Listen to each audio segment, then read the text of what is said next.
Welcome, weary traveler, to a quiet corner of the past. Tonight we journey not to conquer nor to thrill, but simply to observe, to listen, and to perhaps gently drift away. Leave behind the anxieties of your day and allow your mind to wander back, far back, to a time of sun-baked sands and towering monuments, a land cradled by the life-giving Nile.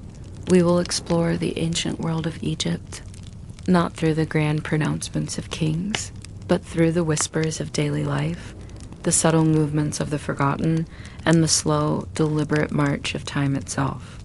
So come, sit with around this virtual campfire and let the hypnotic rhythms of a distant drum lead you into a state of peaceful reflection. No need to prepare.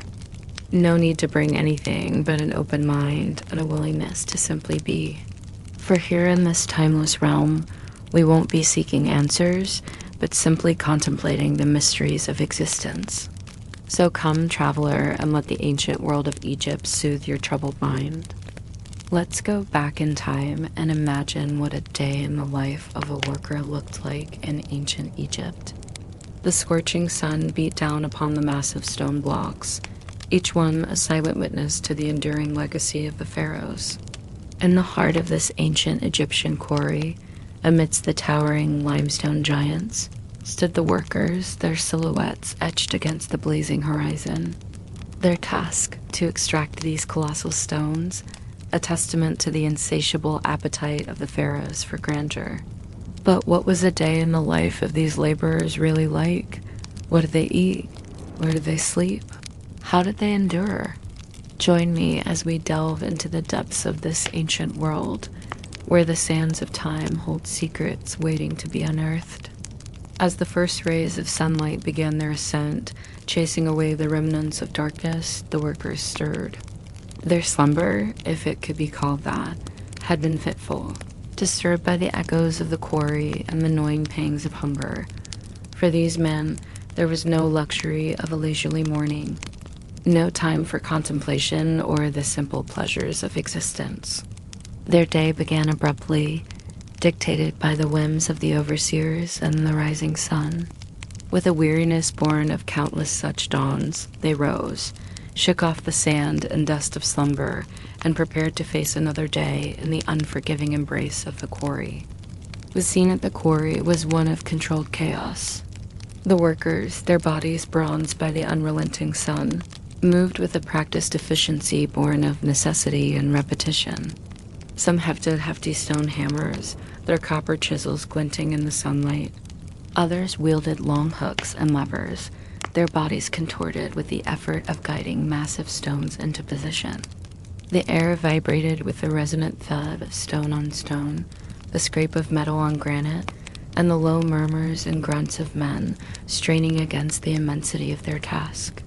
The workers, though, were mere ants amidst the colossal stones. Their individual efforts, while vital, were dwarfed by the sheer scale of the quarry and the pharaoh's seemingly endless demand for stone. But how did they choose which stones to quarry? Was it simply a matter of hacking away at the limestone until a suitable block was yielded, or was there a more systematic approach? The process, while arduous, was surprisingly thoughtful and deliberate. Ancient Egyptian quarry workers weren't just swinging their hammers randomly. They understood the nature of the stones and how to extract them with minimal waste.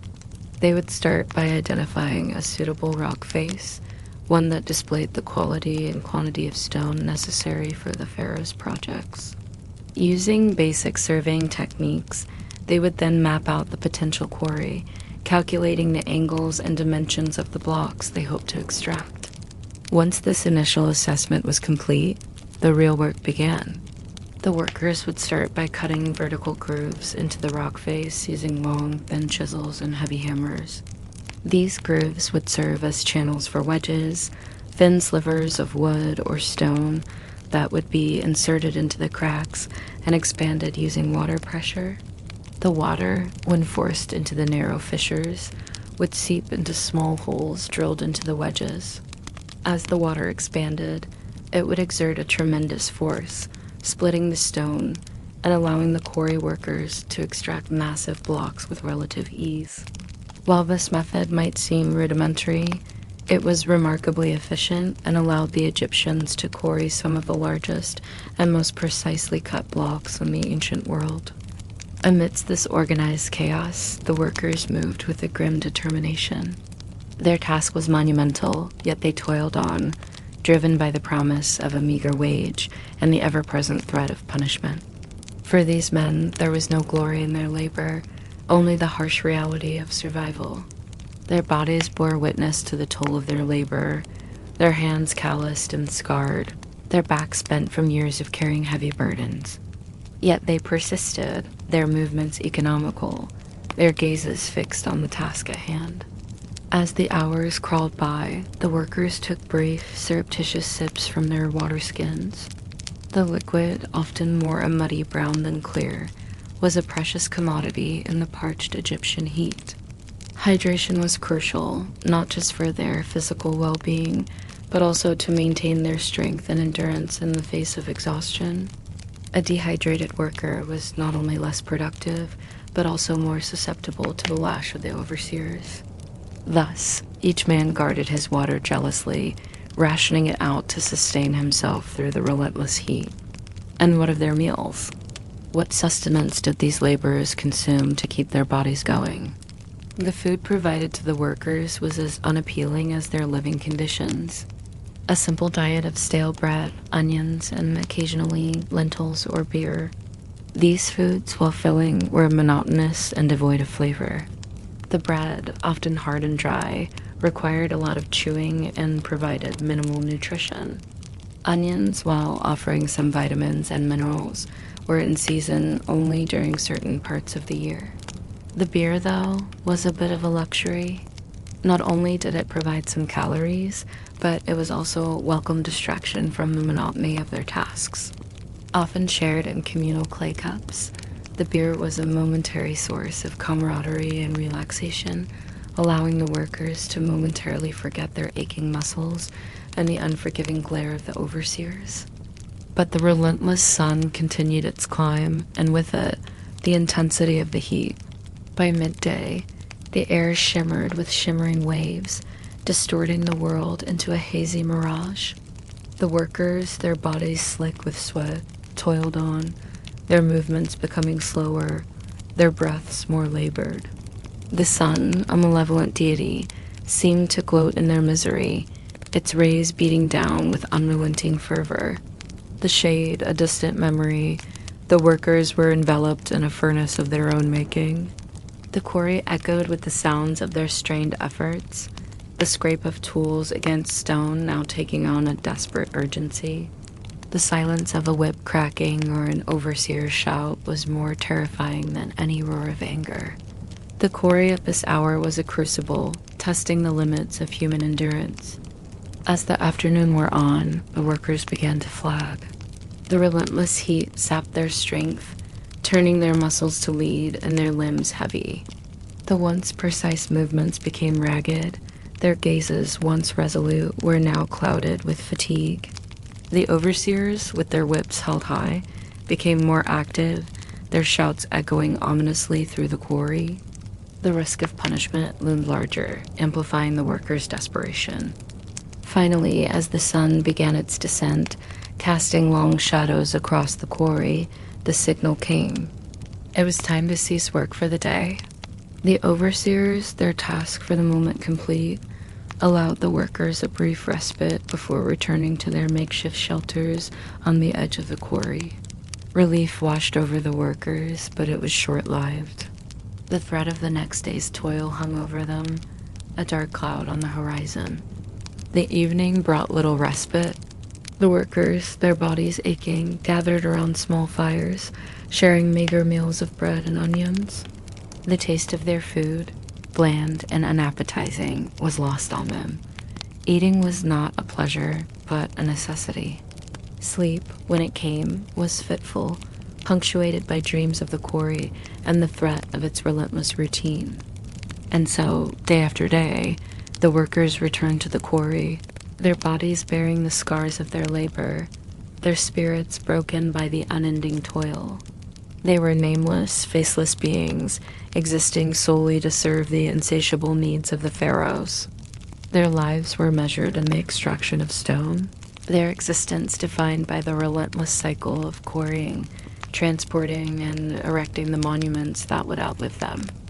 As the sun beat down on the massive stones of an ancient quarry, I imagined what life must have been like for the workers here in the ancient world. Back then, it wasn't just the heat they had to endure, but also the constant threat of death hanging over them. One wrong move with a sharp tool or a rock falling from above could mean the end. And after the workers toiled day in and day out, many didn't have much time to think about anything else. Life itself was a struggle. So how did they manage to come up with such magnificent creations?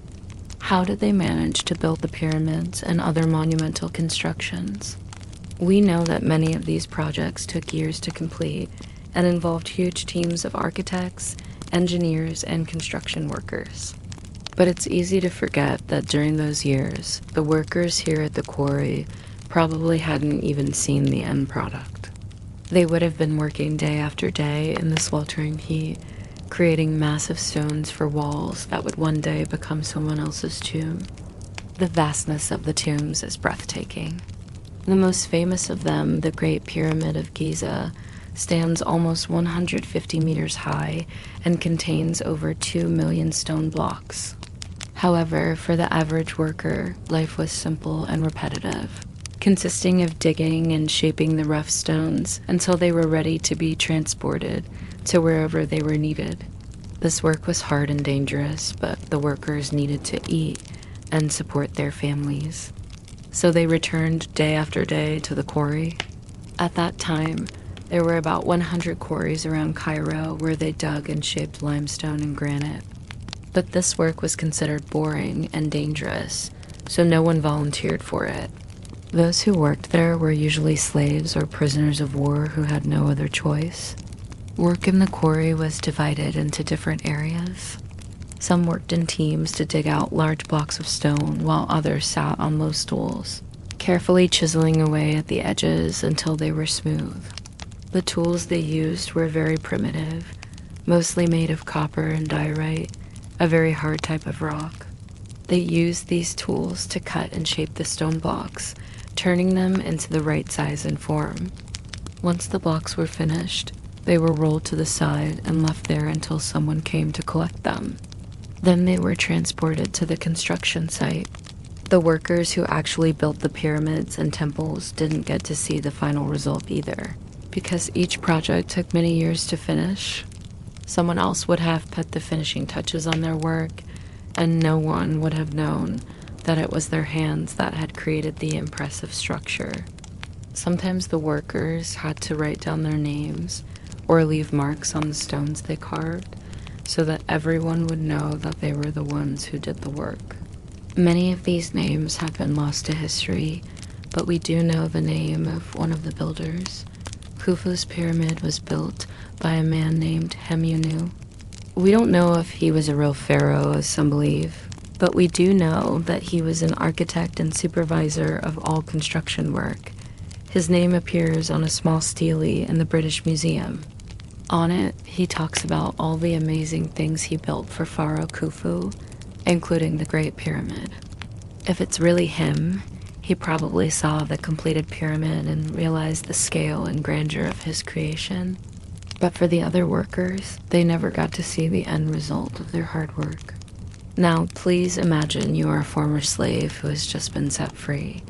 You are one of the lucky ones. Your life is hard, but at least you are free. What would you do first? Perhaps you would visit your family or buy food and clothing. But if you were a former slave, you wouldn't have any money, so you would have to do odd jobs to earn enough to survive. There are many stories about people who become rich after gaining their freedom. However, this doesn't usually happen overnight. Often, former slaves have to work for several years before they can afford to start their own business. In 1550 BC, a war broke out between the Egyptians and the Hyksos who ruled Egypt at that time. The war was fierce, but eventually the Egyptians won and the Hyksos were driven out of the country. This meant that the people of Egypt were finally free, but it also meant that there was a lot of rebuilding to be done. The Egyptians needed to restore order to the country and rebuild their cities and infrastructure. That's where you come in. The Egyptians need people to help them rebuild, and they are willing to pay you well for your work. However, they also need people to defend the country from any possible attacks by the Hyksos. So you could also become a soldier. It would be a difficult decision, but ultimately, it would be up to you to decide what you wanted to do. The year is 1543 BC, and Egypt is still recovering from the war with the Hyksos. The fighting ended 5 years ago, but the wounds are still fresh, and the country is in urgent need of reconstruction. Many of the cities and villages were destroyed during the war, and the people are struggling to make ends meet. The new pharaoh, Amosai, is determined to restore Egypt to its former glory, but he needs your help to do it. You are a former slave who has just been freed. You have no money and no home, but you have one thing that the Egyptians desperately need: your labor. The pharaoh is offering all former slaves the chance to become free men if they will help rebuild Egypt. You could become a farmer, a craftsman, or a soldier. The choice is yours. What will you do? You choose to become a farmer. Life is hard and the work is long and tiring, but you are finally free. You work from sunrise to sunset, but you are your own boss. You can plant crops, raise livestock, and live off the land. You are one of the lucky ones. Not all former slaves are so fortunate. Many are taken advantage of by the Egyptians and forced to work for little or no pay. Others are simply not free to make their own choices and are forced to work in the military or as servants. But you are not one of them. You are a free man and you intend to make the most of it. You work hard and save your money, and one day you will be able to buy your own farm. Until then, you are content to work the land and raise a family. Life is good and you have everything you need. You may not be rich, but you are free. And that, you think, is the most important thing in the world. The next few years pass quickly. The war seems like a distant memory, and Egypt is slowly getting better. The cities and villages are being rebuilt, and the people are starting to feel like they can breathe freely again. You have worked hard as a farmer, and now you can afford to buy your own plot of land. You are proud of yourself, and you are proud of your country, but then suddenly everything changes. A group of Hyksos warriors attack your village and kill or enslave everyone they can find. You are one of the lucky ones. You manage to escape into the desert and hide. Now you're on the run for your life, trying to stay one step ahead of the Hyksos. You don't know where you're going, but you know you can't stay in one place for too long. You are afraid, tired, and hungry, but you keep moving. You don't know how long you have been walking for when you finally see it in the distance, a small oasis. You walk towards it, hoping to find water and maybe a place to hide. When you get there, you see that there are already people there, refugees from other villages who have fled from the Hyksos, just like you. You talk to them and learn that the Hyksos are getting closer and closer. They are sending more and more warriors into the desert to look for survivors.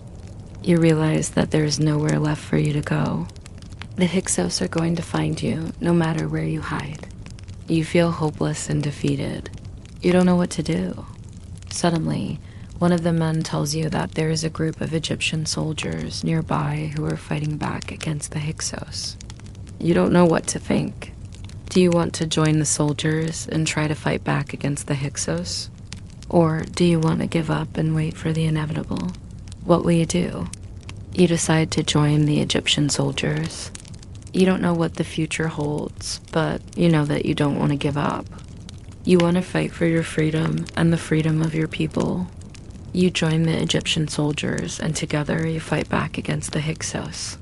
The fighting is fierce, and many good men die on both sides, but in the end, the Egyptians win.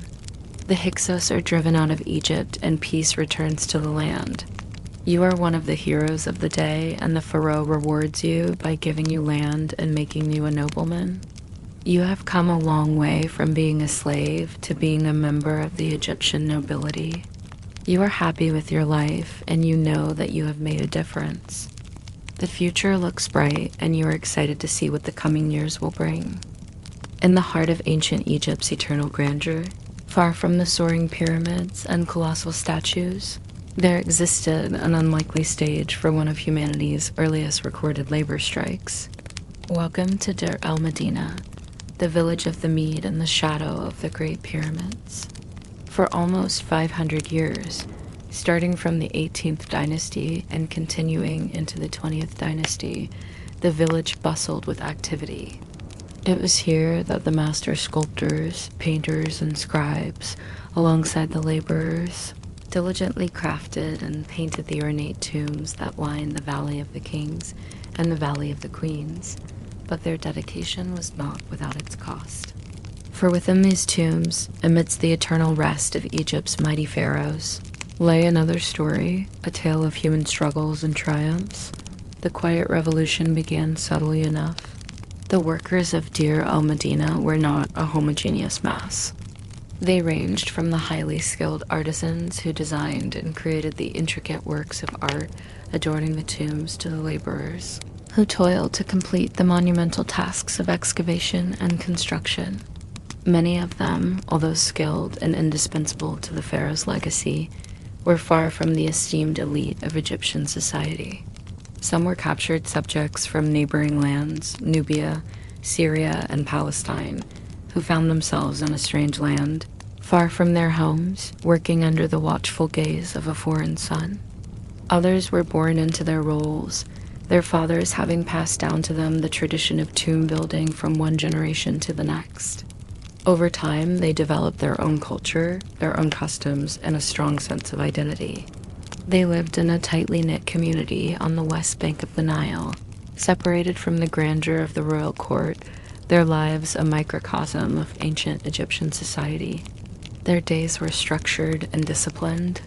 They rose early to greet the sunrise and immediately headed to the workshops or fields. The air would quickly fill with the sounds of hammers against chisels, the scraping of tools, and the murmur of voices, engaged in intense discussions about the latest design or the stubborn nature of the rock they were working on. Women were present in all aspects of tomb building, though often their contributions went unnoticed by history. While men carved and painted, women hauled materials, mixed plaster, ground pigments, and took on other vital roles. They lived in simple mud brick houses clustered together in the village. These structures, though humble, were a testament to the workers' resourcefulness. The flat roofs were often expanded with wooden pillars to create additional living space, or were used as areas for storing tools or food supplies. Inside, the rooms were small but functional, with low ceilings and thick walls offering some respite from the harsh desert sun. Their meals consisted of staples like bread, onions, beer, and fish from the Nile. In the evenings, after a long day's work, the villagers would gather in the courtyard of their homes or at the local temple to relax. Men would discuss the politics of the day or trade gossip while playing games. Women would spin tailies while weaving baskets or garments. Sometimes music would fill the air, mingling with the scent of roasting meat on a communal spit. Children, their day of learning over, would join in the laughter and merriment, chasing each other through the maze of narrow streets. However, life in Deir el-Medina was not just about hard work and community. Religion played a vital role in the lives of the workers, just as it did for all Egyptians. Their day began and ended with prayers and offerings to various gods, including those related to their craft. Every tool was blessed before use. Accidents and setbacks were seen as tests of their faith. Festivals and celebrations were occasions for great rejoicing, involving music, dancing, and feasting. Perhaps nowhere was the workers' religious devotion more evident than in their tombs. Even those whose lives were filled with hardship and struggle believed in an afterlife filled with peace and plenty. Their tombs, though modest compared to those they built for the pharaohs, were places of hope and comfort, adorned with paintings of the deceased enjoying the rewards of the righteous in the next world. But this seemingly idyllic existence was not without its challenges. The workers, despite being integral to the continuation of the pharaoh's bloodline, were not without their grievances. Life at Deir el-Medina was rigidly hierarchical. At the top stood the chief artist and the overseer, individuals appointed by the pharaoh and responsible for planning the tombs and ensuring their timely completion. Below them were the scribes, the record keepers, and administrators of the village. Then came the various craftsmen, the sculptors, painters, and architects, each highly skilled in their trade. At the bottom were the laborers, the backbone of the operation, moving earth and stone under the watchful eyes of their superiors. Despite the skill required for each role, the majority of the workers, especially the laborers, were not held in high regard by Egyptian society. They were seen as mere workers, their names often lost to history. However, their importance to the continuity of the ruling dynasty should not be underestimated. Without their tireless efforts, the pharaoh's legacies would have remained incomplete, their tombs empty. In fact, these tombs themselves were a source of both pride and contention. Each one was a unique blend of art, architecture, and symbolism, reflecting the pharaoh's wealth, power, and beliefs about the afterlife. But the construction of these magnificent structures often took years, if not decades, and demanded immense physical and mental energy from the workers. The frustration and exhaustion, the injuries and deaths were all part of this monumental undertaking, and what's more, these workers were not free agents. Many were tied to their jobs through a system of dependency. Some were intentionally kept in a state of debt servitude, ensuring they would remain tied to the work site. Others had been brought as conquered subjects and were essentially prisoners of the pharaoh's will. Yet, in the midst of such constraints, something remarkable happened. A spirit of community, of unity, arose among the workers. They banded together, supporting each other through the hardships, celebrating together when a particularly tricky section of a tomb was completed. In fact, this tight-knit community led to one of the most significant events in the history of labor relations, the first recorded strike in human history. The exact details of this event are not fully known, but the evidence left behind on the ostraca, the informal pieces of pottery used as writing tablets, gives us a glimpse into the life of Nefremat, the village treasurer, and his workers. Around the year 1159 BC, during the reign of Rameses III, the workers were growing restless. Their demands were simple: food and respect. The food situation was dire. Families were going hungry, children were listless, and the sick were sicker. Something had to be done, and so they decided to stop working. It wasn't a sudden outburst, it was a well-calculated move. Nefremat, along with a group of trusted colleagues, presented a list of demands to the authorities. At the top, scrawled in hurried strokes, was the main plea: give us our food. Days turned into weeks, and still the workers did not budge. They refused to carve the tombs, refused to paint the eternal resting places of the pharaohs. It was a silent but powerful protest. Finally, the authorities relented. Food was delivered, but the victory was short-lived. The supplies dwindled again, and the workers, emboldened by their previous success, took action once more. The cycle repeated itself, with the workers becoming more insistent, the authorities becoming more desperate. The discovery of the ostraca at Deir el-Medina is nothing short of miraculous. Imagine stumbling upon a cache of personal letters, grocery lists, love poems, and legal documents from 3,000 years ago. It's like finding the diary of an entire civilization. Who are these people? What was daily life like in ancient Egypt? And how does the story of Deir el-Medina answer these questions? Picture this: it's 2100 BC and you are a worker at Deir el-Medina.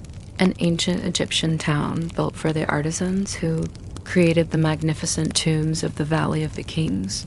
Your day starts with a trip to the local grocer. You hand over your carefully prepared list to the merchant, hoping he has everything you need. On the list, grain for your family, papyrus for your son, who is learning to write, and wine to offer to the gods. But as you check out, you notice something strange. The baker has added an extra charge to your bill. You protest, knowing you've been charged for more goods than you actually received. Was it an honest mistake, or is the baker trying to take advantage of you? Don't worry, ancient Egypt had your back. These everyday transactions weren't just about buying and selling. They were about building community, maintaining order, and ensuring justice, all thanks to the power of writing. These ostraca, inscribed on both sides, detail every aspect of their lives. They reveal a society not just of pharaohs and priests, but of ordinary people going about their daily lives. The ostraca also tell us about their medical ailments, toothaches, eye infections, broken bones, treated with a mix of herbal remedies and ancient Egyptian medical wisdom. We read about their court cases too. A woman named Tai Tai was dragged into court by her husband, accused of plotting to kill him. The case was dismissed due to lack of evidence. Another time, two men got into a heated argument over a broken water jar. Such disputes might seem trivial to us, but in ancient Egypt, they were taken very seriously.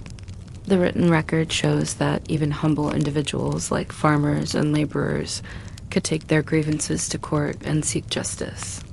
But life in ancient Egypt wasn't just about legal battles and medical mysteries. It was also about hope, dreams, and devotion. Many of the ostraca are filled with prayers and incantations, magical formulas designed to help people heal, find love, and good fortune. The Egyptians believed that the gods could be reached through dreams and oracles, and they turned to the divine for guidance in every aspect of their lives. The story of Deir el-Medina is one of resilience, community, and the indomitable spirit of humanity. It challenges our often simplistic view of ancient societies, reminding us that even within rigid hierarchies, individuals had agency, communities had voices, and daily life was a rich tapestry of struggle, resilience, and quiet human drama. It is a place where the past feels remarkably present. When we hold these fragile pieces of papyrus in our hands, we're connected to the hopes, dreams, and everyday lives of the ancient Egyptians in a way that few other archaeological finds can match. The ostraca of Deir el-Medina are more than just pieces of pottery. They are windows into the soul of an ancient civilization. Yes, the Egyptian New Kingdom, a time when Egypt was at the height of its power, prosperity, and influence. It was a golden age, but for whom? What was everyday life like for those who lived during this glorious period? And how did they get work done? Now it is time to leave the dust of the quarry and the humble homes of Deir el-Medina behind and ascend the societal pyramid. Allow me to take you on a journey to a place where the sun never seemed to reach. Imagine stepping through colossal, brightly painted wooden doors, perhaps inlaid with precious metals, and immediately being enveloped by an atmosphere heavy with exotic scents. The air within the palace is far removed from the dry, dusty air of the desert. Here it is cool and moist. The clever architectural design of the buildings channeled refreshing breezes through strategically placed windows and incorporated shallow pools and lush gardens, creating a verdant oasis amidst the arid landscape. As you navigate these opulent chambers, you'll find yourself surrounded by the sweet, smoky perfume of myrrh and frankincense, resins burned in elegant censers by attending priests and servants. The censer, often crafted from precious metals such as gold or silver, is a symbol of the pharaoh's wealth and power. Its rhythmic swing creates an hypnotic dance of scent and smoke, an olfactory ritual designed to purify and refresh the space. This sweet, heady fragrance clings to the fine linen garments of the inhabitants, further mingling with the natural oils and perfumes they use. Each step you take will echo softly on the polished stone floors, a testament to the advanced acoustics of the palace's design. These grand halls are not merely places of residence. They are arenas of political intrigue, religious ceremony, and cultural exchange. You might witness a delegation of foreign dignitaries being received in the court, their exotic attire and languages adding to the sensory richness of the environment. Or you could find yourself amidst a lively party, the soft strains of a harp or flute mingling with the murmur of polite conversation and the clinking of goblets. In quieter moments, you may catch sight of a pharaoh or a noble engaged in meditation or prayer, seeking divine guidance amidst the clamor of the court. Their postures, whether seated or standing, convey an air of serenity and focus, a stark contrast to the frenetic pace of the outside world. Within these hallowed halls, time seems to slow. The rhythm of the day is dictated by the sun's movements, with activities like eating, bathing, and even sleep occurring earlier than in the modern world. Mornings are for administrative tasks, afternoons are reserved for leisure, and evenings are for religious ceremonies and family life. The strictures of etiquette govern interactions within the palace, with deference and respect for hierarchy being paramount. Titles and positions are invoked before making requests, and even the pharaoh is not above showing proper respect to the gods or the nobility. The walls that surround you are not the rough mud brick found in village homes, but are crafted from polished stone or covered in exquisite paintings. The color palette is vibrant, often featuring shades of blue, green, and gold, hues associated with the divine, the natural world, and wealth. These frescoes depict scenes from royal life, religious rituals, and military victories, serving as a visual record of the pharaoh's achievements and lineage. The floors beneath your feet are a tapestry of artistry and luxury, sometimes bare polished stone or marble, but more often covered in intricate rugs and mats woven from wool or linen. These textiles, many imported from distant lands, feature geometric patterns, mythical creatures, and scenes from daily life. Walking across them is akin to traversing a luxurious carpet, each step muffled and cushioned. Your gaze will be drawn upwards to the intricately carved wooden ceilings, often painted with celestial scenes or displaying gilded hieroglyphics. These masterful works of art not only beautify the space, but also serve as a reminder of the pharaoh's connection to the divine and their rules of longevity. The sun streams in through high windows, its rays filtering through stained glass or decorated screens, casting kaleidoscopic patterns on the palace floor. These windows, often shaped like lotus buds, not only emit precious light, but also serve as a symbol of the pharaoh's connection to nature and the divine. The sounds within the palace are hushed and deferential, a stark contrast to the clamor of the outside world. The rustle of fine linen, the soft padding of bare feet on stone, the gentle tinkle of a sistrum during a quiet ritual, all blend to create an atmosphere of tranquility. Voices are kept low, respectful, acknowledging the immense presence of the divine ruler. You might hear the distant, melodic strains of a lyre or a flute, played perhaps by a court musician seeking to entertain the pharaoh or set the mood for an evening gathering. This music, often light and lilting, drifts through the palace, weaving an auditory tapestry that complements the visual grandeur. If you happen to be within the palace when the midday sun reaches its zenith, you'll likely be treated to a spectacle of abundance, a feast fit for the gods, or at least the pharaoh. Servants, moving with quiet efficiency, will bring forth roasted ducks and geese, their golden brown skin glistening alongside baskets piled high with ripe figs, succulent dates, and sweet grapes. Their deft hands will arrange everything on long, low tables, ensuring each dish is not just edible, but a visual masterpiece.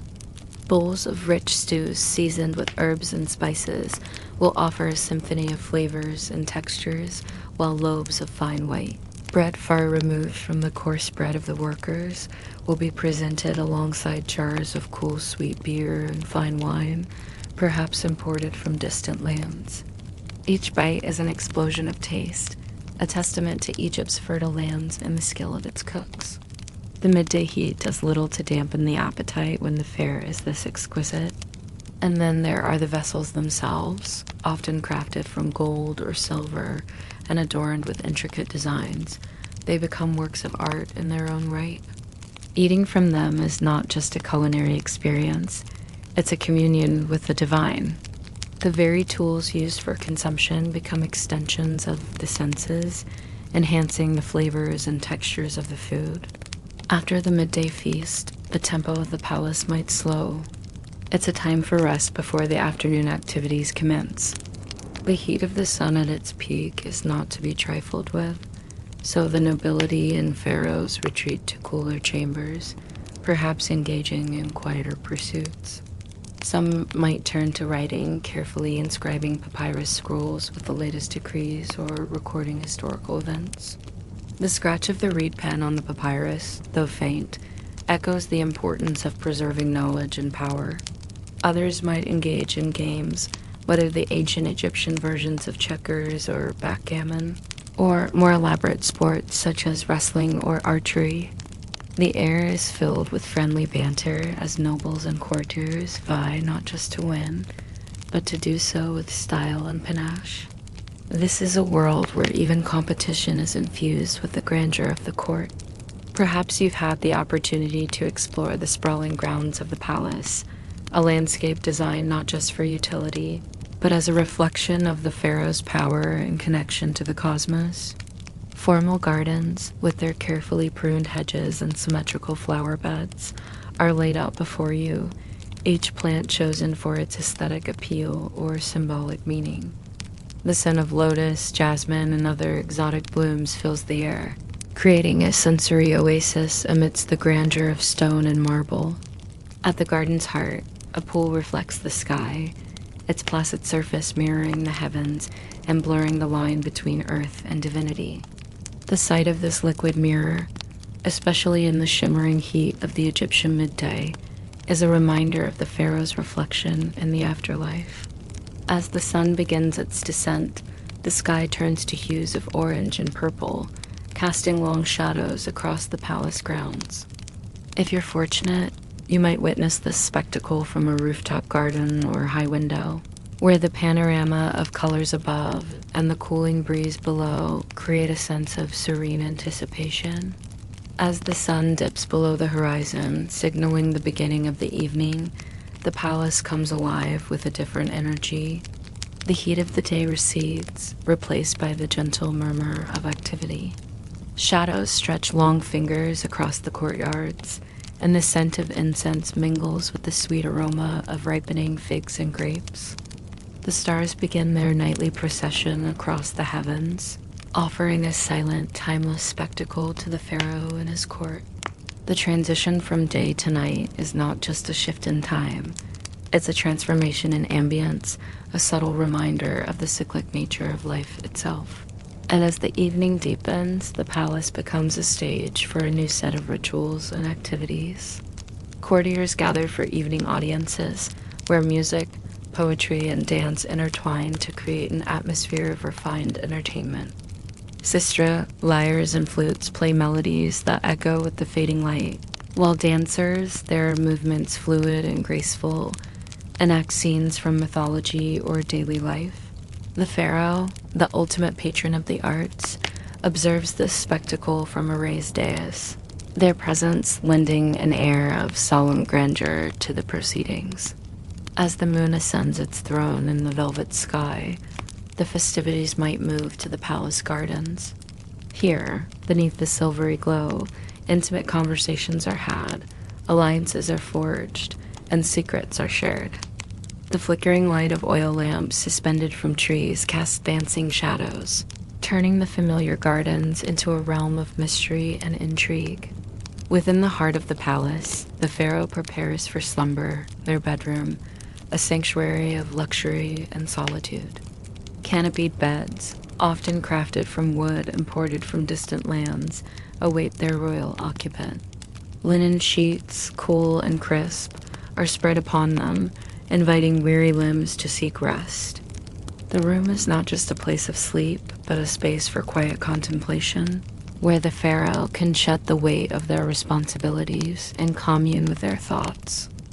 The pharaoh himself, the living embodiment of the god Horus, would preside over this world of luxury and intricate ritual.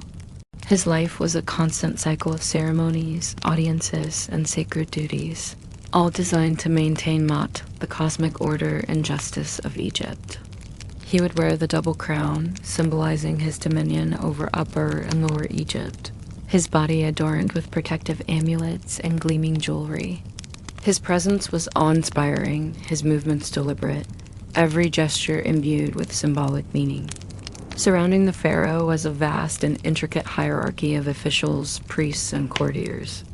The vizier, the pharaoh's chief minister, would move with quiet authority, overseeing the vast administration of the two lands. High priests, their heads shaven smooth, would perform elaborate rituals in the palace temples, communicating with the gods on behalf of the ruler. Scribes, with their palettes and papyrus rolls, would diligently record every decree, every tribute, every significant event, forming the bureaucratic backbone of the empire. Women of the royal family, adorned in their finest jewels and exquisite wigs, would move with grace and influence, their roles often deeply intertwined with religious and political life. Life in the palace was not simply about indulgence. It was about maintaining a sacred order, about projecting power, and about ensuring the divine favor that secured Egypt's prosperity. Every detail, from the scent of the incense to the taste of the food, from the gleam of the gold to the hushed voices of the courtiers, served to reinforce the pharaoh's unchallengeable status as a god among men. It was a world of profound beauty and immense power, a mesmerizing glimpse into the very pinnacle of ancient Egyptian society, a stark yet equally fascinating mirror to the daily struggles we explored earlier. Now we will traverse not through bustling cities or serene landscapes, but through the profound depths of an ancient civilization, an empire forged in bronze and ritual, far to the east. Allow the gentle current of these old stories to carry you, to calm your thoughts, and perhaps to guide you towards a quiet rest. We delve into the mysteries of the Shang dynasty of ancient China, a time shrouded in the mists of millennia, where power was absolute and the unseen world held sway. We will explore aspects of their existence, some beautiful, some unsettling, but all delivered with the measured cadence of history unfolding. Simply listen, observe, and let your mind drift through the echoes of a long-vanished age. Imagine yourself, if you will, not in the comfort of your present moment, but transported back, far back, to the 12th century BCE. The location is Enyang, the grand capital of the powerful Shang dynasty, and you are, for the purpose of our quiet contemplation, a prisoner. Perhaps you were captured in a border skirmish, or accused of an offense against the state or its gods. Your situation is one of profound vulnerability, your future uncertain. The first sensation that might register is the pervasive dampness and chill that seeps into your very bones. You are held, perhaps, in a subterranean cell or a small, enclosed space where sunlight never quite penetrates. The air is heavy, thick with the scent of damp earth, a faint tang of stale air, and something else, something metallic and unsettling that hints at previous occupants or events. Every breath feels cooler, heavier than the air above ground. Your body, already weary, bears the marks of your captivity. Not violent, sharp pains, but a dull, persistent ache, a deep discomfort that settles into your muscles and joints. Perhaps there are already small, precise cuts on your skin, the result of a bronze blade, not inflicted to kill, but to mark, to incapacitate, to cause lasting, yet controlled, suffering. These are not gushing wounds, but subtle, deliberate incisions that throb with a quiet, continuous protest, reminding you of your diminished state. The sounds reaching your ears are muffled, yet constant. The distant, rhythmic thud of the ceremonial drum, perhaps, or the low, unintelligible chanting of priests engaged in their sacred rites. These sounds are not alarming, but rather a constant, unsettling backdrop, a reminder of the powerful, unseen forces at play in this ancient world, and the rituals that govern it. The sheer isolation within your confinement is profound, broken only by these faint, external sounds or the occasional, heavy thud of a door. Time in this place seems to stretch and warp. There are no familiar markers, only the slow internal rhythm of discomfort and the waxing and waning of a pervasive dread. The deepest fear that settles in your mind, like a cold stone, is the knowledge of the sacrificial altars. You have heard whispers, seen glimpses, understood the terrible reality that human offerings were a part of Shang ritual, a way to appease the ancestors and ensure the prosperity of the king.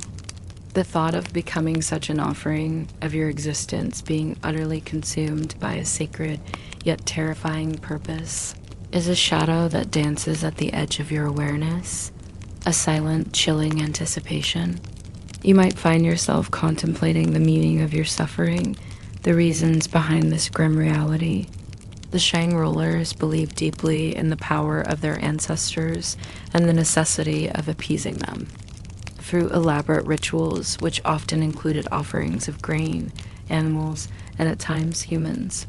This was not random cruelty, but a deeply embedded part of their cosmic understanding, a means to maintain harmony between the living and the dead, between the king and the divine.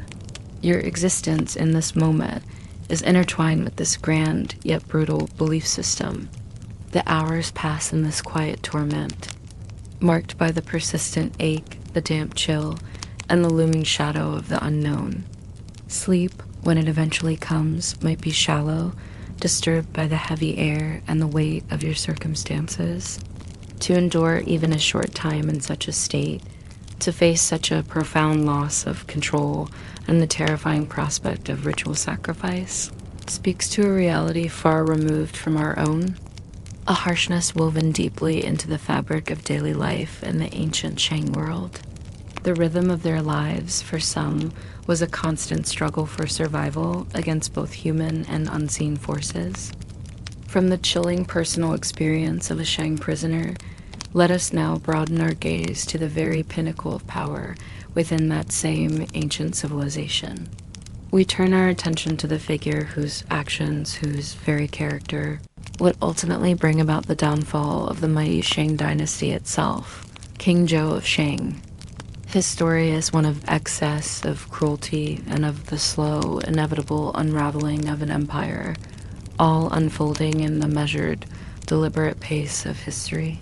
King Zhou, reigning in the middle of the 11th century BCE, inherited a vast and powerful kingdom, a legacy built on centuries of ancestral worship, bronze mastery, and military strength.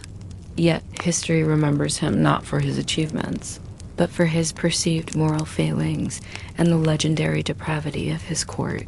He was, by all accounts that have filtered down to us through later historical texts, a ruler who indulged in immense luxury and, more disturbingly, found amusement in the suffering of others. Imagine the lavishness of his court at Anyang. Not the stark dampness of a dungeon, but sprawling palaces of wood and tile, adorned with rich silks and intricate bronze artistry. Feasts would have been continuous, an endless procession of roasted meats, fine grains, and copious amounts of millet wine, served in exquisite bronze vessels, their surfaces gleaming with intricate patterns. The king's appetites were legendary. He sought constant stimulation, new forms of entertainment, and increasingly extreme forms of pleasure. It is here that the chilling tales of King Zhou's cruelty emerge. Perhaps the most infamous of these is the invention of the burning pillar or powwow. Imagine a large, Hollow bronze cylinder, perhaps standing horizontally over a pit of glowing charcoal. Prisoners, or those who displeased the king, were allegedly forced to walk across this heated, slippery surface. The goal was not immediate death, but a prolonged, excruciating fall into the fiery coals below. The purpose was clear: to instill fear, to demonstrate absolute power, and to provide a grim spectacle for the king's perverse amusement. The screams, muffled by the thickness of ancient palace walls, would have been a horrifying yet distant sound. Such acts, along with oppressive taxation and a growing disregard for the traditional rituals and wisdom of his ancestors, slowly began to erode the foundations of Shang rule. The king's officials, once loyal, grew disillusioned. The common people, already burdened, suffered increasingly under his tyrannical rule. The mandate of heaven, the ancient Chinese belief that rulers held power by divine favor, was perceived to be slipping from King Zhou's grasp. In the midst of this growing discontent, a new power was quietly rising in the west: the Zhou clan. Led by the wise and virtuous King Wen, and later his son King Wu, the Zhou presented a stark contrast to the decadence of Shang. They cultivated alliances, built their military, and patiently observed the unraveling of King Zhou's dominion. Their narrative was one of righteousness, of a new order destined to replace the old. The rebellion, when it finally erupted around 1046 BCE, was not a sudden explosion, but the culmination of years of simmering resentment. The decisive battle, known as the Battle of Mai, was a clash of destinies.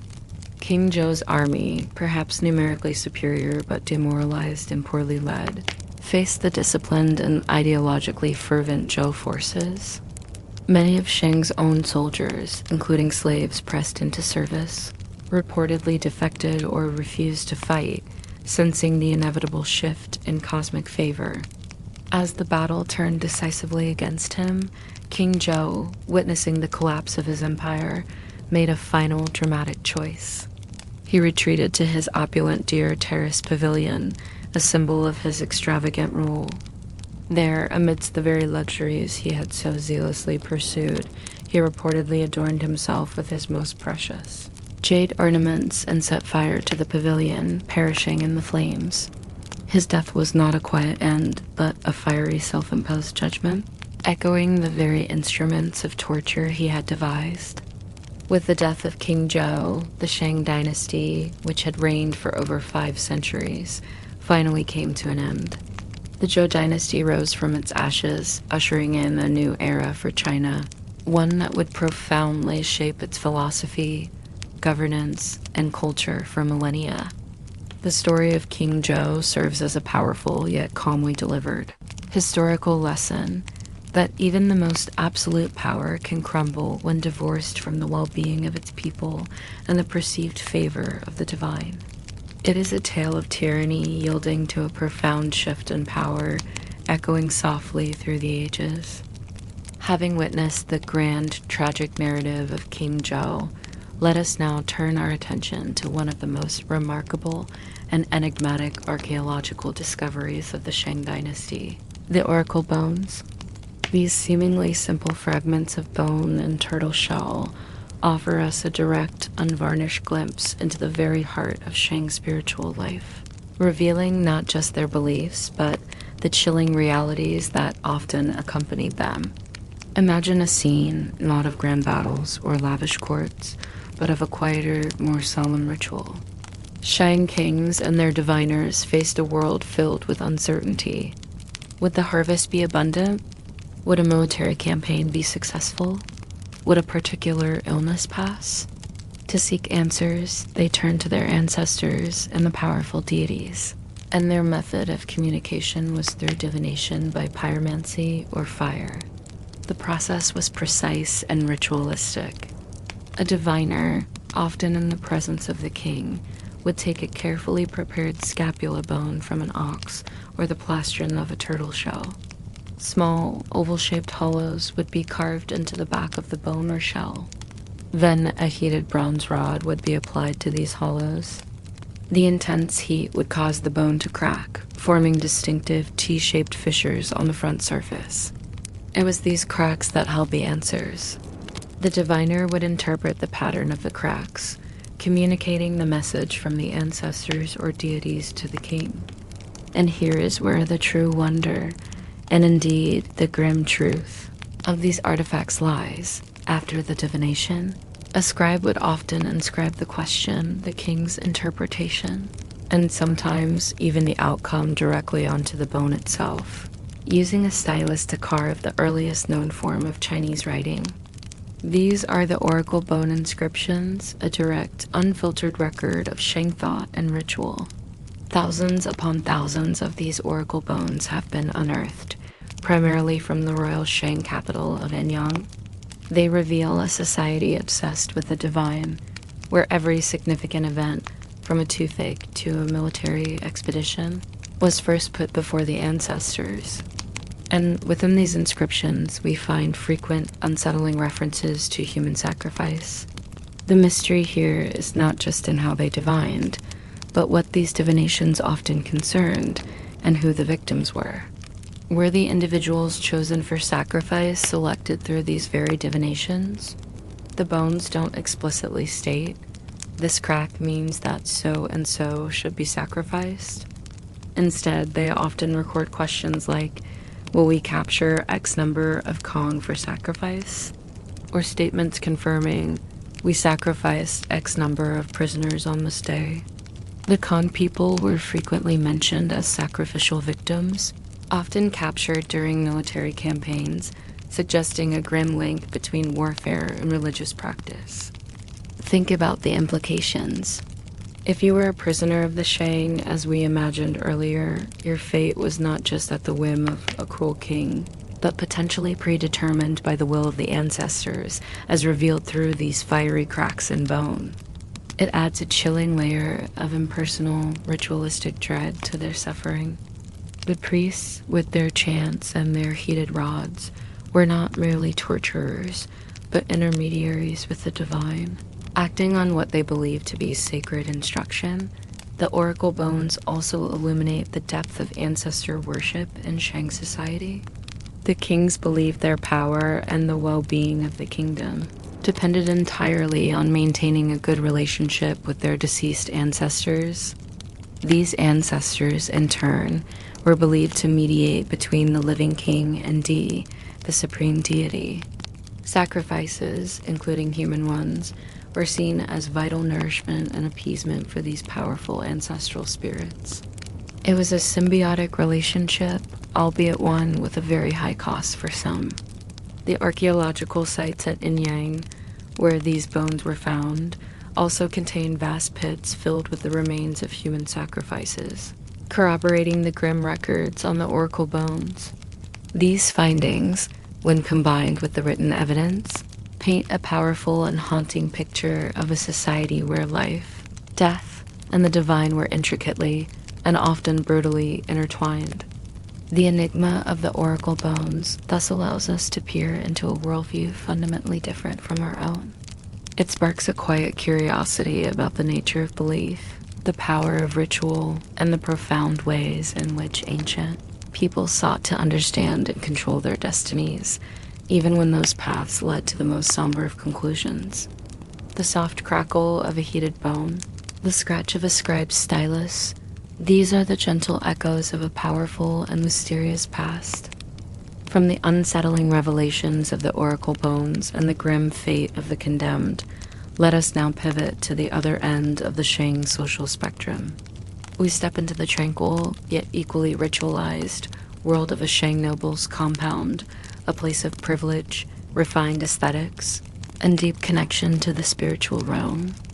This offers a serene contrast to the hardships we have explored, a glimpse into the ceremonial splendor that defined elite Shang life. Imagine yourself passing through an ornate gate, perhaps crafted from lacquered wood, into a spacious courtyard. The air here is clean, meticulously maintained, perhaps carrying the faint, earthy scent of blooming plants from a small garden.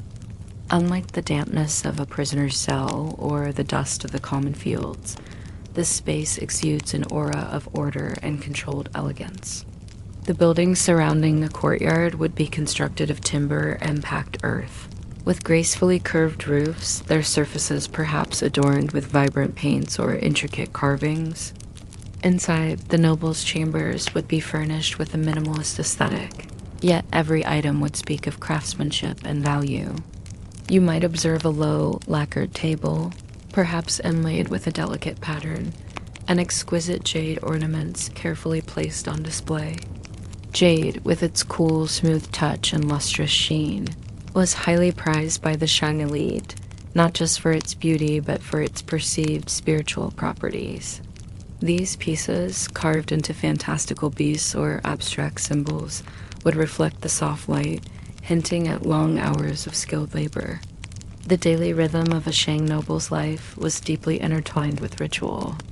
While commoners toiled and prisoners faced grim fates, the noble class was responsible for maintaining social order and, crucially, for facilitating communication with the ancestors and deities, mirroring the role of the king. Their compounds often contained ancestral altars, places of solemn veneration. Imagine a ceremony unfolding. The noble, dressed in fine silk robes, might oversee the preparation of offerings. The clink of bronze vessels would resonate softly in the air as servants carefully poured millet wine or placed roasted meats into intricately cast bronze tripods and containers. These bronzewares, unique to the Shang, were not merely functional. They were masterpieces of metallurgical art, adorned with fearsome tawny masks and geometric patterns, used in sacred rituals to honor the ancestors. The sound of their handling, a soft, resonant metallic sound, would signify the sacredness of the moment. The noble's role in divination was paramount. While the king performed the grand state divinations using oracle bones, nobles would also conduct their own, perhaps on a smaller scale, seeking guidance for family matters, agricultural endeavors, or minor political decisions. They understood the language of the cracks, the intricate dance between the earthly and the spiritual. The very act of preparing and interpreting these bones, even in a private compound, would have filled the space with a quiet, focused energy, a connection to the unseen forces that governed their world. Conversations would be measured, discussing matters of lineage, alliances, and the proper observance of rituals. The education of children within the compound would focus on history, ethics, and the complex rules of propriety, preparing them for their future roles within the rigid Shang hierarchy. Even moments of leisure would often involve highly stylized activities, like music played on bronze bells or stone chimes, or the strategic complexities of ancient board games. Contrast this quiet, ceremonial splendor with the stark suffering we previously contemplated. The prisoner's body racked with pain, the air thick with damp earth, the noble's body adorned with jade, the air fragrant with incense. One faced a terrifying, impersonal demise for ritual purpose. The other orchestrated the rituals that, they believed, brought prosperity and divine favor to their lineage. Both lives, however, were fundamentally shaped by the deeply ingrained Shang belief system, a tapestry woven with threads of both exquisite beauty and profound cruelty. This glimpse into the Shang noble's compound offers a mesmerizing, yet calming, window into a world of ancient privilege and profound spiritual devotion. And so, our tranquil journey through the heart of the Shang dynasty quietly concludes.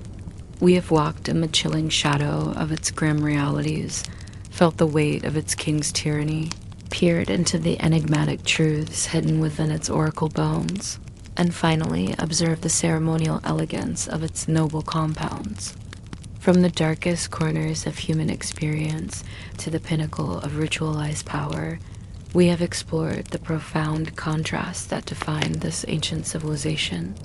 It is a world both harsh and refined, brutal and deeply spiritual, a testament to the complex tapestry of human history.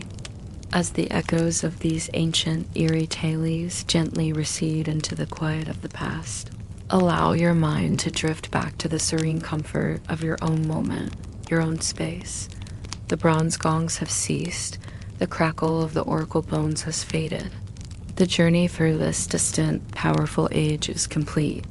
May your rest be deep and your dreams peaceful. Good night.